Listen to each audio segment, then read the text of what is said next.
अरे भाई कहाँ जा रहे हो खाना लेकर? बड़े पीर साहब के नाम पर फातिहा करवाने जा रहे हैं। हम भी फातिहा कराने जा रहे हैं। चलो चलते हैं। अरे भाई क्या लिखा हुआ है, चलो पढ़ा जाए। फातिहा का रेट 11 रुपये, 21 रुपये, 51 रुपये, 101 रुपये। ये सब फातिहा करवाई का रेट है। अच्छा देखता हूँ कि अम्मी ने चिरागी कितने रुपए दिए। ये लो भाई पकड़ो, 2 8, 2 10, 1 11। ये तो 11 रुपए है। चलो 11 रुपए वाली करवाता हूँ। अरे कोई है? देखो जी कौन आया। क्या काम है? बड़े पीर साहब की फातिहा करवानी है। अंदर तशरीफ लाए, मौलाना साहब अंदर बैठे हुए। मौलाना साहब बड़े पीर साहब की फातिहा करवानी है। फातिहा हो जाएगा। क्या आपने फातिहा करवाई का रेट पढ़ा है? फातिहा करवाई का रेट ये तो हमारे समझ में नहीं आया। हाँ, अगर कोई अपनी खुशी से देता है तो अलग बात है। ये क्या अना सना बोलता है तू? अगर फातिहा करवाना है तो ठीक, वरना यहाँ से निकल। ठीक है मौलवी साहब, फातिहा कर दे। सब लोग हाथ उठाओ जी, बड़े पीर के नाम पर फातिहा करते हैं। तुम्हारा फातिहा हो गया, लाओ 51 रुपए लाओ। मौलवी साहब हमारे पास 11 ही रुपए हैं, या 11 रुपए ले ले। ये क्या कहा तुमने? 11 रुपए और 40 रुपए कौन देगा? हजरत हमारे पास इतने ही है, मान जाए तो ठीक है, वरना 40 रुपए उधारी खाता में लिख दे। अगली बार फातिहा करवाने के लिए आऊँगा तो दे दूंगा। क्या ये परचून की दुकान है? 40 रुपए लेकर आओ, वरना मैं तुम्हारी फातिहा को नाश कर दूंगा। मौलवी साहब बाद में दे देंगे। सब लोग हाथ उठाओ जी, ये पैसे लाने को तैयार नहीं हो रहा है। इसकी फातिहा को मैं अभी नाश करता हूँ। कुल अऊज़ु बिरब्बिन्नास। नहीं मौलवी साहब। मलिकिन्नास। नहीं मौलवी साहब। इलाहिन्नास। नहीं मौलवी साहब। शर्रिल वसवासिल खन्नास। नहीं मौलवी साहब। अल्लज़ी युवस्विसु फी सुदूरिन्नास। नहीं मौलवी साहब। मिनल जिन्नति वन्नास। नहीं मौलवी साहब। जाओ, तुम्हारी फातिहा नाश हो गई है। नहीं मौलवी साहब, हमारी फातिहा को नाश ना करे, बल्कि हमारी फातिहा को वापस बुलाए।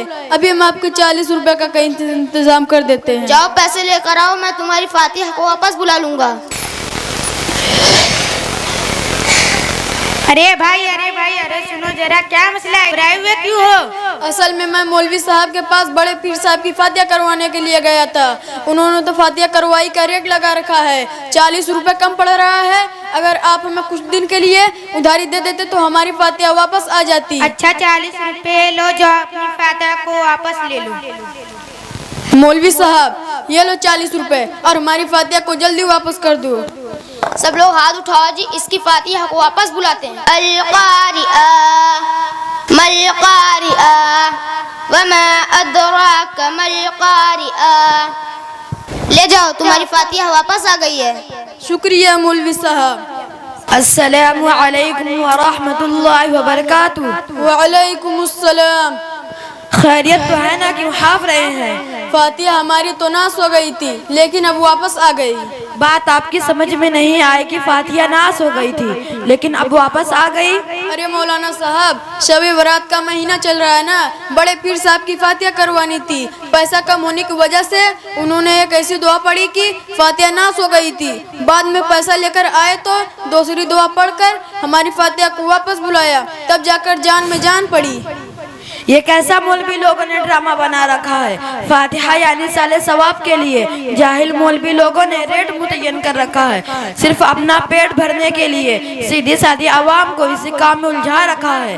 फातिहा यानी साले सवाब का ना आसान काम है, सिर्फ जिसके नाम करना है, सिर्फ नियत कर लो, सवाब पहुँच जाएगा। खाने की फातिहा करनी है, रुपए पैसे की फातिहा करनी है, गेहूँ चावल की फातिहा करनी है, वह सारी चीजें आप किसी गरीब मिस्किन व यतीम को दे दे और नियत कर ले, अल्लाह इसका सवाब हमारे वालिदैन को पहुंचा देगा। बस अल्लाह तबारक तआला इसका सवाब मरहूमीन को पहुंचा देगा। क्या लोगों को बेवकूफ बनाया जा रहा है? 10वां 40वां के नाम पर गरीब मिस्किन व यतीम को परेशानी में मुब्तला किया जाता है।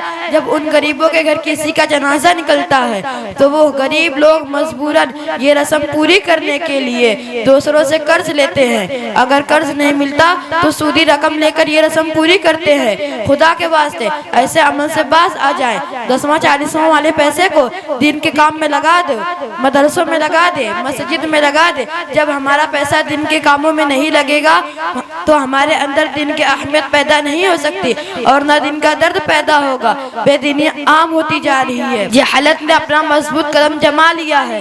न मर्द मस्जिद में आने के लिए तैयार है, न औरतें नमाज पढ़ने को तैयार। घर बिल्कुल कब्रिस्तान बन चुका है, इसलिए हम रस्म लिबास से बच समझ कर दिन पर कायम रहे। इंशाअल्लाह दुनिया भी बनेगी और आखिरत भी बनेगी। मौलाना साहब, आपने हमें जिस अंदाज में समझाया है, यह अंदाज हमें बहुत ही प्यारा लगा। वाकई में अभी तक हम जहालत के दलदल में फंसे थे।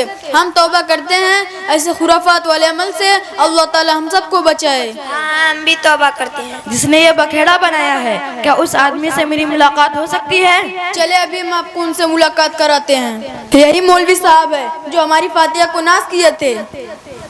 पीर साहब, हम आपसे एक सवाल पूछते हैं कि सारे सवाब यानी फातिहा करने का क्या तरीका है, थोड़ा इसके बारे में हमको समझा दें। कोई भी नेक काम कर ले, उसके बाद आप ये नियत कर ले कि इसका सवाब हमारे बुजुर्गों या हमारे मरहूम वालिदैन को पहुँचे।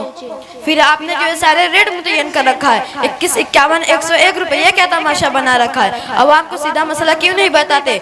आज आप जैसे लोगों ने अवाम को अंधेरों में रखकर उनके जेबों से पैसा निकाल कर अपना पेट भरने के लिए अवाम को धोखे में रखा है। अल्लाह के वास्ते मैं आपसे यह कहता हूँ कि अवाम को सीधा मसला बताए, उनको ज़लालत से निकाल कर हिदायत की तरफ लाए, वरना कल क़यामत के दिन हौज़े कौसर पर जब हमारी हाजिरी होगी तो फरिश्ते यह कहकर वापस कर देंगे कि अल्लाह के नबी ये वो लोग हैं जिन्होंने दिन में मिलावट कर दी थी, इसलिए सही दिन लोगों को बताएं। आपने सही बात बताई है। हमने तो लोगों को धोखे में रखा था। आज से हम तौबा करते हैं। अब तौबा करते हैं, लोगों को इंशाअल्लाह सही राह बताएंगे। हम भी तौबा करते हैं। जज़ाकल्लाहु खैरा। अस्सलामु अलैकुम व रहमतुल्लाहि व बरकातुहू।